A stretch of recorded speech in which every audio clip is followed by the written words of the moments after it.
seus geeks! Estou aqui com o Marcel Campos para fazermos um resumão do Zephyrus S. Marcel, você pode falar um pouco pra gente desse monstro? Ah, antes, tem um unboxing já dele aqui, lá no cardzinho. Ficou curioso? Assiste depois. Vamos falar de Zephyrus S. O que é essa máquina? Caraca, que máquina. Que monstruosidade. Cara, eu tenho o ZenBook Pro Duo, né? Uhum. E eu gosto muito do lance de ter a outra tela comigo o tempo todo. Tem um i9, tem uma 2060 e tal, não sei o quê. Aí o Zephyrus S chegou assim, lá na mesa, lá. Dá uma olhadinha, dá uma olhadinha. Aí você olha um pouquinho, aí você mexe, aí você liga, aí você joga um joguinho, aí você começa a ver. Joga um joguinho. Nossa, olha só, é leve, é fino. E o ZenBook Pro Duo, pelo que ele entrega, ele é relativamente fino. Sim, relativamente sim. fino. Mas o Zephyrus é absurdamente fino, cara, porque ele entrega. É absurdamente fino, absurdamente. Não dá pra acreditar que tem um notebook com a potência que ele tem, com a spec que ele tem, naquela espessura. Eu estranhei um pouco. Primeiro por saber quais eram as specs do produto, olhar a grossura dele. Se você vai ver... Coloca um trechinho, gente, da minha cara durante o unboxing. A hora que eu pego a caixa e eu vejo a grossura da caixa, você já fica surpreso, porque você fala, a caixa do Zephyrus, de fato, tem a altura do que já seria um notebook gamer, normalmente. É verdade. E ele é muito fino. Eu acho que a primeira coisa que você estranha quando você pega o produto, não só por conta do peso, né, e da grossura dele, eu acho que é principalmente o teclado, porque ele fica na frente. Isso foi uma coisa que eu achei que eu ia estranhar mais no uso do produto, mas no final das contas, eu achei até confortável, principalmente usando ele junto com o mouse. O trackpad ele tá lá muito para cumprir função, é importante ter, mas a galera que vai jogar de fato, eu acho que vai jogar com o mouse, foi o que eu fiz, é mais de acostumado que de fato ser bom ou ruim. Mas pode explicar pra gente por que o teclado tá embaixo? Cara, por causa da espessura, não tem outro jeito. Pra ele poder ter aquela grossura. Não tem outro jeito, porque se você imagina a quantidade de dissipação que você precisa, de heat pipe, da placa em si, das entradas de ar, da saída de ar, você vai colocar tudo isso junto num lugar só, onde que a placa-mãe mesmo fica na parte de cima, né? Geralmente você coloca a placa-mãe embaixo do teclado, mas isso é um teclado gamer. Mesmo se você vai usar um outro teclado, mesmo se você vai usar um mouse, não sei o quê, você tem que atender o que o gamer quer. Então o travel distance ele tem que continuar lá. Sim. E para você atender essas duas coisas ao mesmo tempo e ainda querer fazer o produto ficar extremamente fino, cara, não tem outro jeito. Você precisa tirar o teclado dali porque ele come um espaço, né, uma profundidade, e os heat pipes comem outra profundidade, e aí você tem um problema térmico com que você resolve, porque você tem que inverter o fluxo de ar, né?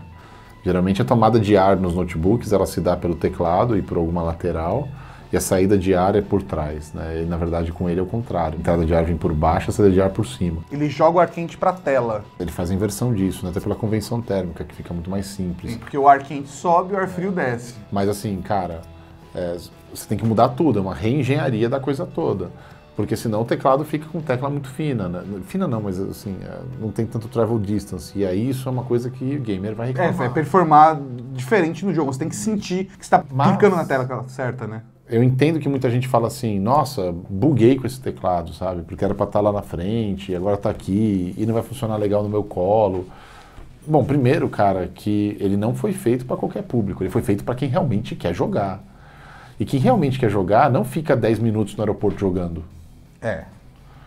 Você vai montar um setup para jogar. Inclusive, até mesmo vale citar na questão térmica do produto, eu acho que foi uma coisa que a gente estranhou bastante aqui. Porque na hora que a gente foi jogar de fato, nesses testes que vocês estão vendo agora, enquanto a gente está falando aqui, a primeira coisa que a gente fez foi entrar lá no Armor Crate e fazer a configuração para o uso que a gente queria. Vamos configurar ele agora para performar mesmo. E o som parecia que a máquina ia voar. O Mauri até estranhou, ele falou, o que vocês estão processando? A gente falou, não estou processando nada, eu simplesmente liguei ele no máximo para não travar. E foi impressionante para mim a performance da máquina. Assim, óbvio, a gente pensar na tela com Pantone, a gente pensar em ter uma RTX 2080, a galera que entende um pouco mais de configuração, de setup de máquina, e durante o vídeo a gente vai mostrando e colocando aqui escrito o que a gente não falar para complementar também, é uma baita máquina. Mas quando você faz o setup certo para jogar, ou até mesmo Para renderizar um vídeo, a gente fez um teste aqui, Marcel. Ele renderizou um vídeo em 8 minutos do canal da Rede Geek, que normalmente, o mesmo projeto, inclusive, aberto no CPU, foi 20 minutos, não foi? 25 minutos. De 25 minutos para 8. De um CPU para um notebook. De um CPU fino. para um notebook fino, que você coloca na mochila. Fino. Óbvio, a gente sabe que ela é uma máquina mais cara, mas exatamente porque ela tem uma performance dessa, naquele tamanho, nesse shape. A chave é fluxo de ar. É por isso que muda tudo nele. É fluxo de ar. Quando o seu desktop tá ligado, não faz barulhão? Por quê? Sim. Fluxo de ar. Você tem uma pá grossa, que ela gira mais rápido, ela faz rodar A troca de ar mais rápido, sim. E a troca de ar é o que vai gerar o resfriamento, né? Porque tá muito quente. É a mesma coisa no notebook. Você partir para uma 2080, não importa que ela é max-Q, ela vai gerar calor absurdo. E aí o calor vai capar ela se você não tiver um fluxo de ar o suficiente para resfriar. Não tem jeito. Não tem, cara, mágica. É fluxo de ar. É a solução que vai resfriar ela. Porque ela gera muito calor. A mágica seria ela gerar menos calor. Mas não é essa situação que a gente se depara hoje. Sim. Então você precisa ter um fluxo de ar muito alto. E quando você passa a ter um fluxo de ar muito alto, você tem que pensar como é que você resolve alguns problemas. Ah, não tem um fan que é super grosso. Eu tenho, na verdade, um fan bem fininho, porque eu quero fazer um notebook fininho. Sim. E aí o que você tem que mexer? Quantidade de pás, angulação da pá, e aí gera um problema de manufatura que essas fanzinhos, né, o ventiladorzinho, as pás, elas são tão finas e anguladas numa posição tão complexa que não tem outro jeito de fazer se não for uma impressora 3D industrial. Então, na verdade, até um dos processos que encarece um produto desse é esse processo de design que todas essas peças, inclusive a ventoinha, conhecida popularmente como ventoinha, ela tem que ser fabricada com uma impressora 3D específica para esse modelo. Não é como, por exemplo, a gente vê por aí outras máquinas que você consegue pegar, por exemplo, uma peça de um fabricante, outra peça, padrão, e encaixar lá dentro. É tudo feito para encaixar nesse form factor. É isso aí. Não tem outro jeito. Aí vem outro desafio. Como é que eu faço essa ventoinha, né? Ser tão fina e gerar tanto fluxo de ar? Porque ela vai ter que rodar muito rápido também. Aí tem o desafio de consumo de bateria. Você passa por um monte de problemas para tentar conseguir fechar a equação, sabe? Tem muita engenharia num produto desse que você não vê, você ouve. Sim. Depois você ouve, mas principalmente se você configura para isso. Posso aproveitar, quero deixar aqui uma outra recomendação para você que está assistindo o vídeo. Já fica aqui, se está gostando do vídeo, deixa aqui embaixo o gostei, se inscreve no canal, porque a gente sempre recebe o Marcel aqui e a gente sempre fala de tecnologia. Tem uma outra recomendação de um vídeo que a gente fez em Taiwan, falando do ROG Phone 2, que a gente fez mais ou menos a mesma coisa que a gente está falando aqui, de mostrar como ele foi feito por dentro, mostrar o processo de fabricação. Então, se você tem curiosidade de ver como é um processo de desenvolvimento de um smartphone, e ainda mais um smartphone como o ROG Phone 2, link aqui no card também.